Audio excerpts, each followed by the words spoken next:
All right, and we are back. We've got the NFM team here, and with me, Miss Heather Antoine. Welcome to you. Hi, thank you. How are you doing? I am awesome. You seem to be in great spirits, very excited. Yes, I am. And we're going to be working on something special. And the first thing that we're going to talk about is this product right here. So tell me Lotus. some more about it. Okay, so what we're going to be doing today is our coconut bake. You know, coconut bake is a local thing. Everybody loves coconut bake, Yeah. right? So we are going to focus on our lotus cassava and wheat flour. Okay. That is one of our newest additions. Right. So, I mean, cassava right now is a big thing. Everybody is going the healthy way. Correct. So we thought it best to why not include cassava in a staple in a yeah, sense. and what we're doing, right? Yeah. And you know the good thing about cassava, when I was doing the research, they said that cassava it's rich in, it has a lot of carbohydrates, it has a lot of fiber, but it also has vitamin C. Great and I'm health sure a lot of benefits. people don't even know that. No, right? you're teaching us. And in addition to that, 1 cup of cassava flour, if you consume 1 cup of cassava flour, you would have consumed almost all your daily recommended, what you need daily intake Really? in 1 cup of cassava flour. I did not know this. So in our blending, combining the cassava flour to come up with this blend, those are some of the things that we would have taken into consideration. Very so that nice. if you use this flour and you eat a slice of bread, or you would have already taken in your daily recommended intake for the day. And in terms of cost efficiency, I don't believe it would be any much different from your regular pack of flour that you normally No, it's not. purchase. I mean, it may be a little more expensive because it's a premium flour. Yeah. But at the end of the day, think about what you're getting. You're getting value for money. It's right? worth it. It's worth it. Yeah, it is. All right. So today we're going to use this flour to make our coconut bake. Oh, so we're doing right? coconut bake. Yeah, but All we're right. making a little twist to it because, again, we want to stay on the healthy line. Okay. So we're adding pumpkin to it. Oh, all so right. It's a long name. It's a pumpkin spice cassava coconut bake. Oh, I like the sound of it though. I like it. All right. So for those who might be just trying to go a healthier direction, perfect for the family, if you're working out, you know, it works out for everyone and their lifestyle, and their it's routine. a good thing too, especially for children, you know, because I mean, you know, children don't really like, you know, the veggies. Yeah. And pumpkin is a yellow vegetable, it's good for your immune system. So these are ways that you could combine it to make it easier for them, you know, to introduce and them. that it's satisfying, so that you eat 1 slice of coconut bake and you're satisfied. And you're good. Yeah, you're good. Yeah. All right. Well, let's get straight into it, and you're going to walk us through all the steps. I've already measured out my ingredients. So I have my lotus cassava and wheat flour here. We have my pumpkin. We have some butter, coconut, and we have our spices. And you know, also cinnamon is very good for you. Your yeast, your sugar, your salt. Okay. Right? So we're gonna Pretty simple so far that we can follow We're along. combining everything together.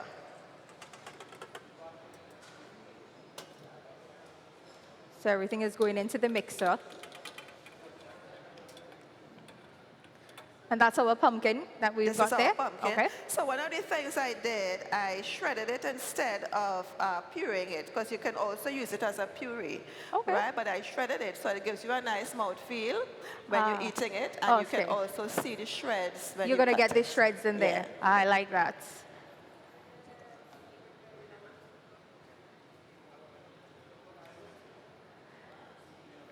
Just getting all our ingredients one in of the there. other cool things I like about cassava as well, it is what I call it the bougie of the root crops. The bougie. The bougie, you know, because you have the sweet potato, you have the yam, you have the dashi. But cassava is used in quite a lot of dishes, simply because of the texture. It's fine and powdery as compared to, let's say, coconut flour, which is a little bit gritty. Right? I hear you on that, In addition to that, it has a very mild flavor and taste, so that you can add a lot of different things to it. You can play around with it. You can really do a lot with this. Okay. Yeah. So that's why I say it's the bougie of I like that description. No one has used that description in this kitchen, and I love it. The bougie. And our spices are going in one time. Spices. So is that our cinnamon we got in there first? Cinnamon. So we add cinnamon, a little bit of nutmeg, and of course, well, your pumpkin spice. And here we have some coconut milk. So we used our good and natural coconut milk, which is nice and rich. And our viewers tend to enjoy when you kind of just throw everything in, so it's not too much of a process. You know, it's something they could really follow. Right. So we're going to start a mix.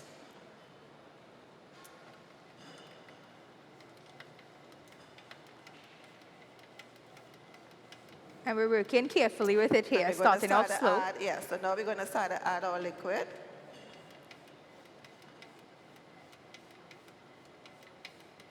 So during this phase, what you call this phase, you call it the hydration phase. Hydration really means that you're adding your liquid and your flour is now going to start to absorb your liquid and then start to form your dough. Okay, the hydration. So it's the hydration phase.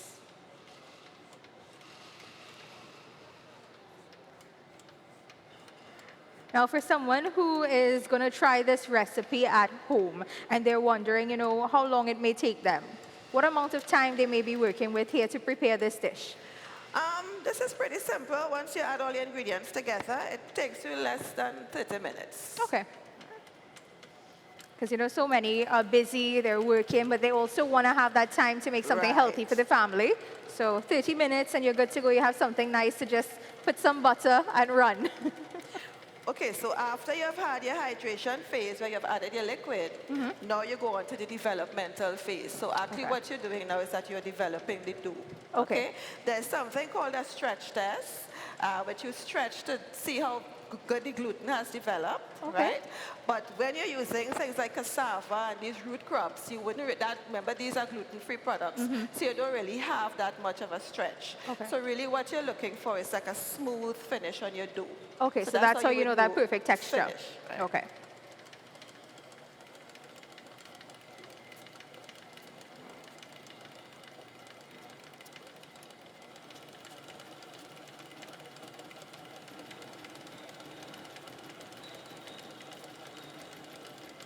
And we could see it starting to form there a bit.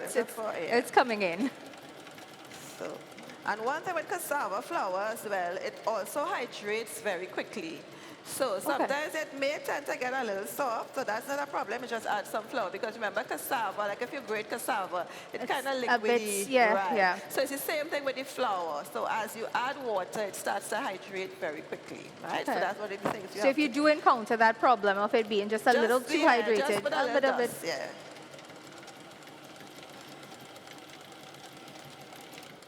Okay, so we're going to put a little dust here. So is that exactly what's happening here? Are you doing that? So okay, so you can see it firsthand. So it's not ruined if you have that problem. Just add a bit more and it's fixed. Yeah, just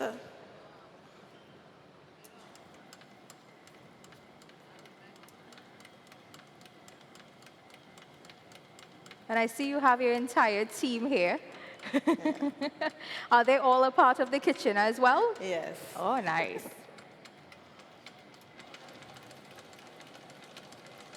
And while we wait for this to form and get that perfect texture, can we learn a bit about you, Chef? Tell us a bit about you and your story and what led you to this. Well, I'm working for a mill over like 35 years now. I have a background in science of baking. I've always been involved in food. I like the healthy way of cooking. I have two boys who are athletes, so I have to watch what they eat, and so that took me on that journey of healthy eating. And I mean it's a good journey to be on. So I agree. Why come off? Yeah. Okay, so now we're going to start to mold our dough. So we had, what we did was we mix, right? That was the method that we were using, the mixing method. And now we're going to start to shape or mold our dough. Okay. Right? Or some people call pan your dough. Okay.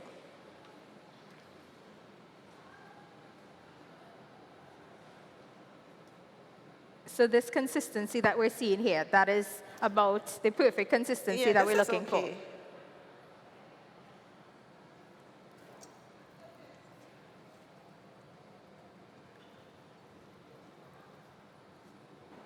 And we can see the pumpkin in there as well. Yeah, so you're seeing the pumpkin. And it adds nice color to it. So now this is when you get your hands involved. And I think it's going to look great when we actually get the finished product.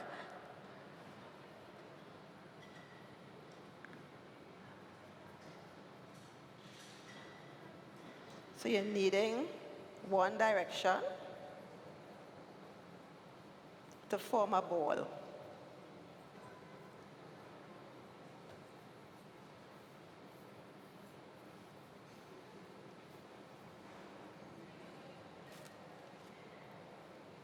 so now that you form your ball, you're going to pan.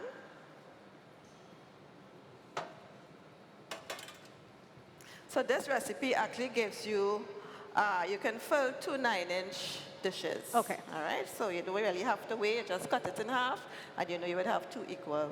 All right.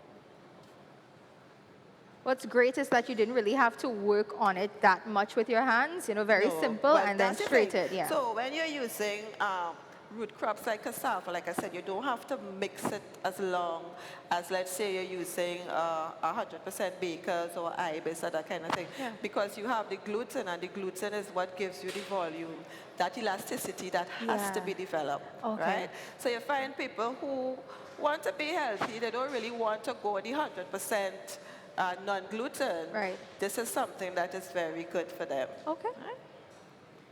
So we have options.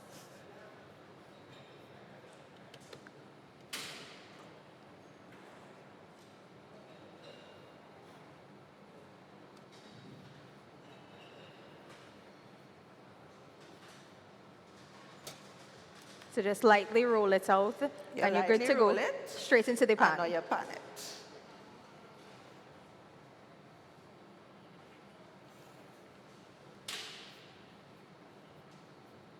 I feel like this is definitely a recipe that you cannot mess up because of how easy it is to work with.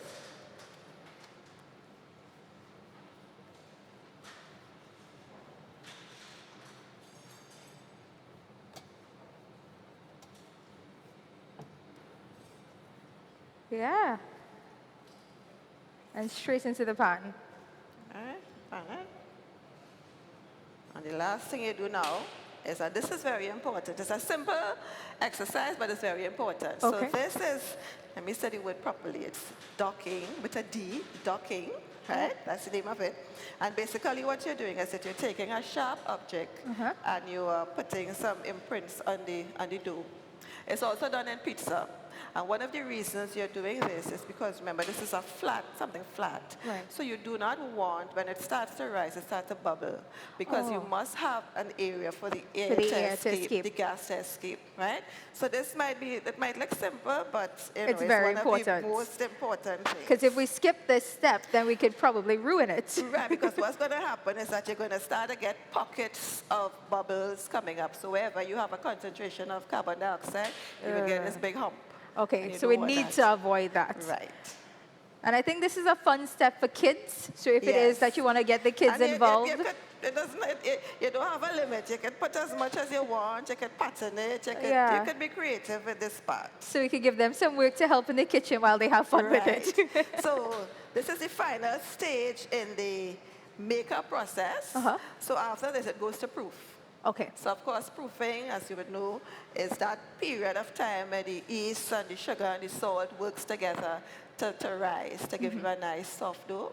And after it proofs, so it usually takes like about 15 to 20 minutes proofing. Okay. And then after that, it's baked at about 325 degrees. And then you have, voila. And how long do you leave it to bake for? Usually between 20 to 25 minutes. All right, and it's done. And it's done. Oh, Right, okay, so we're going to see the finished product. So this is the process on how to reach this far. Just assume we've tossed it into bake for a bit, and we've got the finished product here. And I believe this was actually done in this very kitchen, because when I got here, I was smelling something, and it was baking. Yes. So this is the final product. This looks good. So you actually see the air pockets for it to escape from. And you actually see the pumpkin spice, the slices of pumpkin in it. Yeah. So you find if you had done the puree, what would have happened? The entire crumb would have been orange. That color. Right? So when you're doing the puree, one of the things you have to be also very careful of, remember, puree is also very liquid. Right? So you have to be more careful in terms of how much liquid that you add. When you're adding and mixing. Right? So what I would suggest is the shreds. To start off at least. Okay. Yeah. I think that's a safe bet. Yeah.